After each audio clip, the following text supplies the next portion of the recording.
guys. So happy to be back.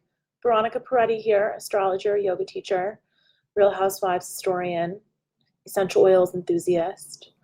Tomorrow is the big eclipse. So are you ready? What have you been doing? Have you been preparing? Have you been resting? Have you been taking care of yourself? The eclipse season comes twice a year. So we usually get 2 or 3 eclipses together. So tomorrow is the first of 2 for this particular season. And it is a juicy one. It's a really, really interesting eclipse this summer. And I want to start with some reflection. So we always have to look back before we go forward, right? We always have to look at where we came from before we can see where we're going. Now, mind you, this is something that as an Aries, I don't like doing. I'm not very good at looking back, but I also know that astrology is the study of time. And with astrology, we're always looking for the patterns. We're always looking for the threads. And there is certainly a thread happening right now. So I'm going to talk a little bit about the eclipse today. If you want more on the eclipse, I'm going to actually do a really in-depth look at the eclipse for my Patreon members. So that's my Essential Astrology membership. You support this broadcast that happens once every week, but then you also get 2 bonus broadcasts, one for the new moon and the full moon each month. If you would like to get those, then you can always go to my Patreon page. It's patreon.com/Veronica Peretti, and you can contribute for $25 a month. You'll get those 2 bonus broadcasts. So, all right. So we'll talk a little about the eclipse, and for those of you that are Patreon members, you'll get a deep dive tomorrow. Now, here's the deal. The eclipse is happening with the North Node in Cancer and the South Node in Capricorn. We've had Saturn and Pluto in Capricorn all year. They are in their gearing up period for their big conjunction that is happening in January 2020. So right now we're in this whole year is about rebuilding your foundation, rebuilding the structure that supports you so that you can have a new support, have a new foundation, and really catapult in 2020. That's kind of my theme for the year. So we're doing a lot of processing this year. We're doing a lot of letting go. We're doing a lot of releasing so that we can invite in the new next year. It doesn't mean that you're not going to have new stuff happening now. You are, but all of this is really a big preparation for that big meetup and then moving forward. So I wanted to mention that this eclipse, like all eclipses, has a thread. There's a series of eclipses that it belongs to, a family, if you will. And this eclipse has a lot to do with harkening back to what was going on last summer. And there's a few reasons why that's happening, but one of them is that Mercury is going to go retrograde on the 7th at 4 degrees in Leo, and that's where the eclipse was last summer on July 27. So think back, what were you doing July 27 last summer, 2018, and check in with whatever you're working on. And I want you to reflect on that because I want you to take a moment to actually acknowledge and appreciate how far you've come from then. So I saw, that very popular meme on Instagram today, which I see probably every day, but I really enjoy it. And I think I'm going to post it tomorrow because I think it's so appropriate for eclipse time when we're in this space of reflection. And the meme is, what would you do if you, remember when you wanted what you currently have. That's what it is. Remember when you wanted what you currently have. And so think back to July 27 and remember 2018 and remember, what were you wanting? What were you suffering from? What was painful for you? What were you desiring? What were you wanting more than anything? What were you looking to create, to make, to get, to attain, to lose, to do? And have you done those things? Because a year has passed and we are in this series of eclipses that make us reflect and also bring things to the forefront that we may not have noticed were there before. So truthfully, eclipses are really about 2 things, in my opinion. They're about illuminating the thing that we either cannot see or not allowing ourselves to see. And catapulting change, pushing us forward, whether or not we want to move forward. So even if you are resisting and holding back and holding on for dear life and not wanting to let go of whatever the safety is for you, whether it's the habit or the person or the job, the eclipses often usher in something that forces us to jump off the diving board, whether or not we think we're ready. But the universe is basically saying, here you go, you're ready. And that's really what eclipses do for us. Now, I want you to think back to last summer and just appreciate how far you've come. And I want you to think back to last summer and see whatever themes were going on in your life and see if those themes are being repeated this summer in this eclipse series or season. The other thing I want you to think back to is reflect on summer of 2010. What was happening then? Because summer 2010 is the opposite of this eclipse. So right now we've got the North Node in Cancer, the South Node in Capricorn. In summer 2010, we had the North Node in Capricorn and the South Node in Cancer.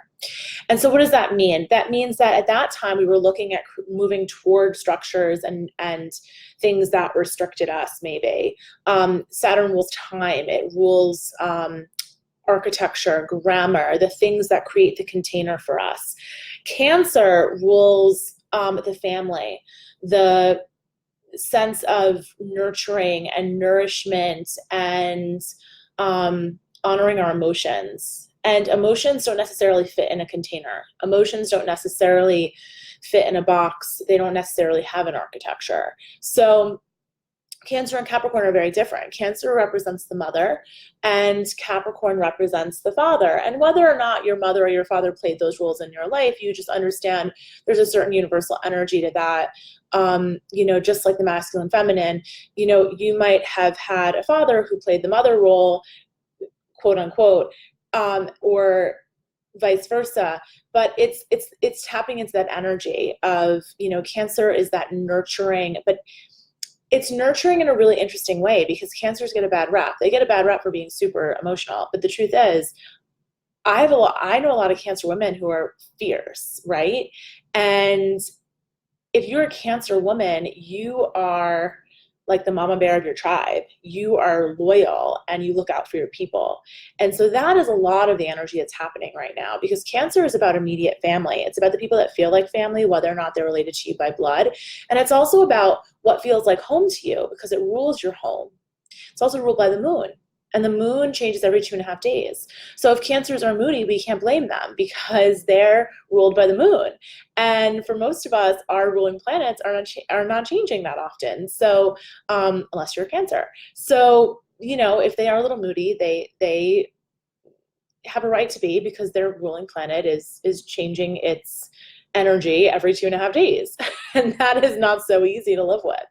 So we've all been feeling that, right? Because we've had Mercury in Cancer and Mars in Cancer the past few weeks. And that means we've all been really subject to the moon in a way that we aren't normally feeling. And so if you've been feeling moody, then that is probably why. Okay. Another thing that I wanted to just note is that the sun is squaring Chiron right now, and that's also part of the solar eclipse chart. So when Chiron is squaring what's going on with the sun and the moon, we're going to be illuminating whatever we need to heal. And so right now, we definitely have a very strong emphasis on healing the stuff that is holding us back, healing the things that we may not have allowed ourselves to see, healing the stuff that's blocking us from being the person that we want to become. So I want you to look at what's being asked to be healed. It might not be that great inner child wounds. Maybe it's something small. Maybe there's something you're doing to self-sabotage every day, like skipping the workout, skipping the meditation. Maybe it's something that seems insignificant, but it actually is having a significant impact on your quality of life. Or maybe it's a big thing. Maybe it has to do with that inner child wound. If you are a cardinal sign, if you're an Aries, a Cancer, a Libra, or a Capricorn, you are feeling this eclipse very intensely because your sun is either in it or being squared, right? So you're being opposed, or you're in it, or you're being squared. All of those things are intense. So if, like me, you're a cardinal sign, there's some serious, serious work for you to do here on healing something that once you release it is going to catapult you into the future. Now, you might be feeling restricted, you might be feeling restrained, you might be feeling pulled back or controlled by something, and that's because Saturn is with the South Node. That's not a bad thing. Saturn slows us down. It gives us perspective. It makes us be responsible. So while there's not a lot of air in the sky, therefore there's not a lot of logic in the sky, we've got Saturn really looking out for us. So I know Saturn is not fun, but I do think Saturn is really helping us be responsible about whatever emotions are coming up and whatever actions we're wanting to take. Now, speaking on actions, something very exciting is happening tonight. Mars is going into Leo. Mars has been in Cancer, which is not a place that he likes to hang out. Mars is the ruling planet of Aries. It's also the co-ruler of Scorpio. And when Mars is in Cancer, he wants to go to sleep. He wants to take a nap. He might be a little restless. But Mars tonight at 7:20 p.m. Eastern time, in like a half hour or so, is going to go into Leo, a fellow fire sign. He's going to feel alive again. He's going to feel ambitious and driven and excited to get out there and do stuff. And you might feel driven, ambitious, and excited to get out there and do stuff, especially if you have a lot of Mars in your chart or you're a Mars ruled person. So this will be really, really nice because it'll be this part of the astrology over the next few weeks that will help us continue to keep going. So whatever change, whatever catalyst is brought on by the eclipse, we're going to have that motivation to do something with it over the next few weeks, even though our good friend Mercury, that trickster who's always playing games with us, is going to be going retrograde, and we are already in the shadow. And if, like me, I think this Mercury retrograde is going to be intense. So please, please, please back up your stuff. Give yourself extra time if you're traveling. Don't mess around with this Mercury in retrograde. I've already seen it at work for a lot of people in my life, and we're only in the pre-shadow period. So Mercury does go retrograde on the 7th of July. So it might feel like this eclipse comes and it's boom. New energy, something opened up, something I didn't see, now I see, I want to take action and I want to make the change. And then Mercury retrograde comes and you feel like you're taking 2 steps back and 2 steps forward and 1 step back. It's okay. Again, Saturn is there with the South Node to encourage us to be responsible and to restrain us from taking any irresponsible leaps or making any irresponsible decisions. Mercury is going retrograde to force us to review, to look back, to reflect, to make sure that we cleaned up whatever we were working on the past few months so that we can go forward with like a really clean slate, okay? So it's not a bad thing. It just means that there's a certain restraint, a certain responsibility, a certain practicality about this eclipse that I really like, actually. Okay, so that's what's going on today. We've got Mars going into Leo, super exciting, so pumped for that. As an Aries, that's going to be a nice breath of fresh air. We are today, the moon is still in Gemini today on Monday, and we are on what we call the dark of the moon. So every month, right before the new moon, we have the dark of the moon, which is the most internal time of the month. It's the time to go in and reflect. So all this talk of reflection today really is timely, and probably I'm thinking about it because it's that time in the month where you do reflect in the dark of the moon. It's the time right before the new moon, and it's that ultimate time of release. It's that ultimate time of hibernation and going in for about 48 hours or so before we catapult into a new lunar cycle. So tomorrow is the big deal. It's the big solar eclipse. And not only is the big solar eclipse, it's also the moon is going to sextile Uranus. So I think that we're going to have some surprises tomorrow. Now, surprises can be good or bad with Uranus. It's really a crapshoot. It's really a 50-50. So just, again, give yourself space. Whenever we have eclipses, whenever we have these Mercury retrograde, I really want you to give yourself space and time to digest whatever does come up. If you can give yourself a little space in your calendar this month, it's always good to do that. It's July. It's a holiday week here in the US. Really, space and time are so useful because even if you have that extra space, you'll find ways to fill it. But don't overschedule yourself, especially with all this energy going on, because things are going to come out of nowhere and you're going to have to deal with them. All right. Wednesday, we're going to have Venus moving into Cancer at 11:18 a.m. Eastern time. So Venus moving into Cancer, Venus really likes to be in Cancer. Cancer is ruled by the moon. It's feminine. Venus is the other goddess of the zodiac. So she feels all nice and cozy being at home in her boudoir, if you will, in Cancer. And so that's going to be really nice and going to be a soft energy to have with all this other tumultuous stuff going on. So Venus in Cancer on Wednesday, and then Thursday the moon is going to start to separate from the sun and that new moon solar eclipse that we're experiencing.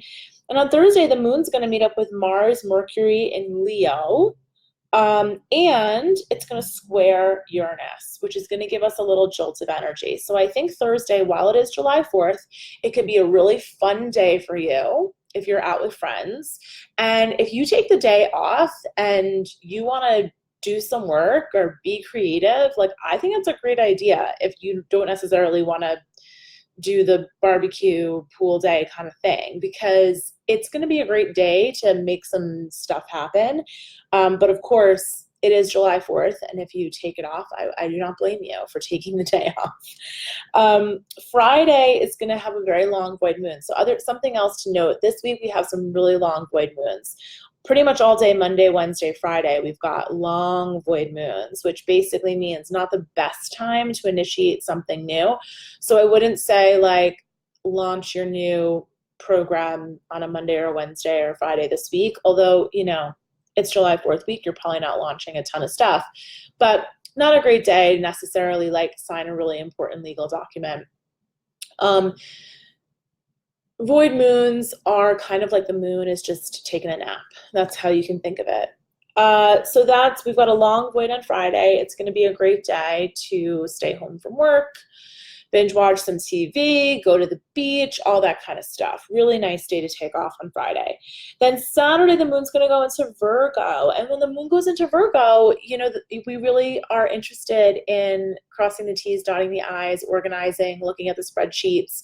If you've got some administrative work, some numbers crunching to do, Saturday, you might be in the mood to do it, because when the moon goes into Virgo, we all are really interested in the detail-oriented things. If you've been looking for a day to clean out your closet and, KonMari, then this Saturday might be a day for you if you want to stay home and do that this weekend. And then Sunday, we've got another long void moon. And then the other big astrological thing of the week, which is Mercury is going to go retrograde on Sunday. It's going to station retrograde. It's going to slow down, it's going to stop, and it's going to turn. Okay, or it's going to appear that way from Earth. So when we look at Mercury retrograde going on Sunday the 7th, it's going to be at 7:15 p.m. Eastern time.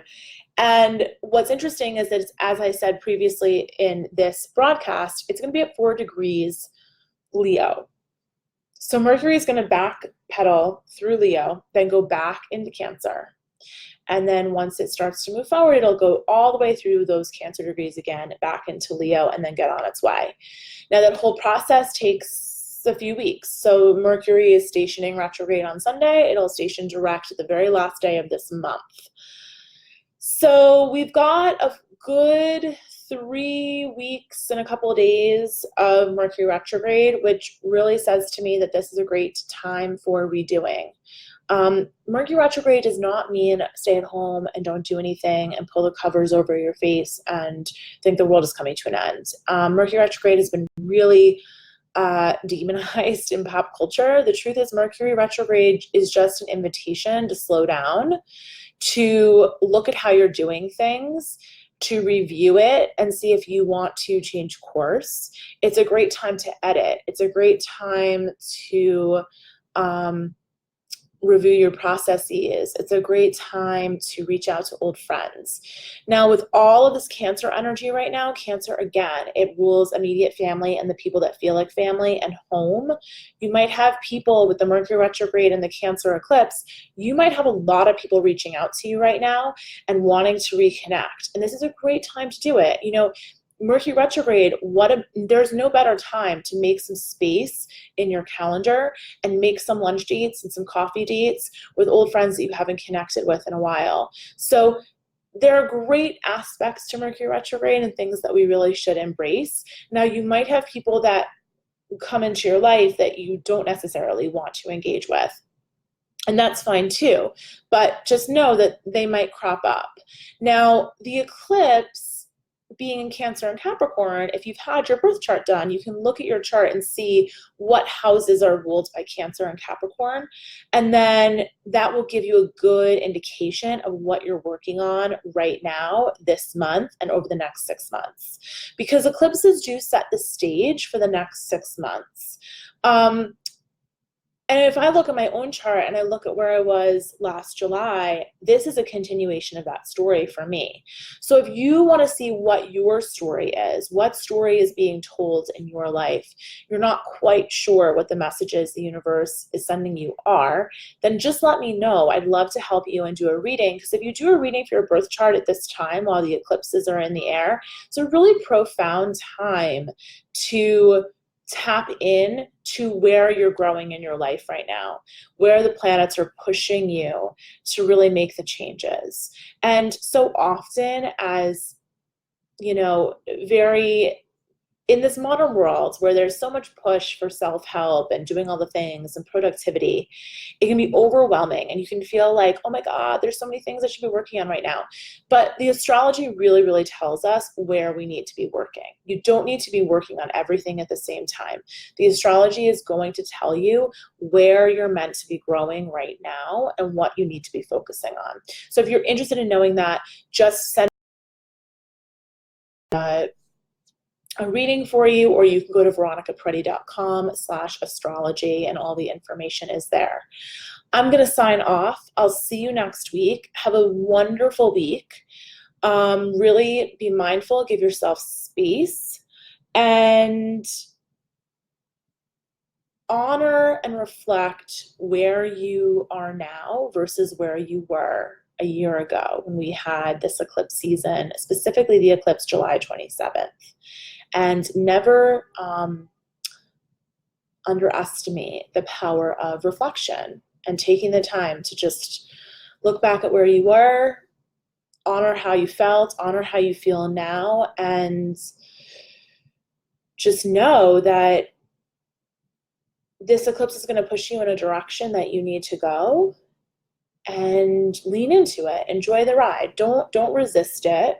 Let it be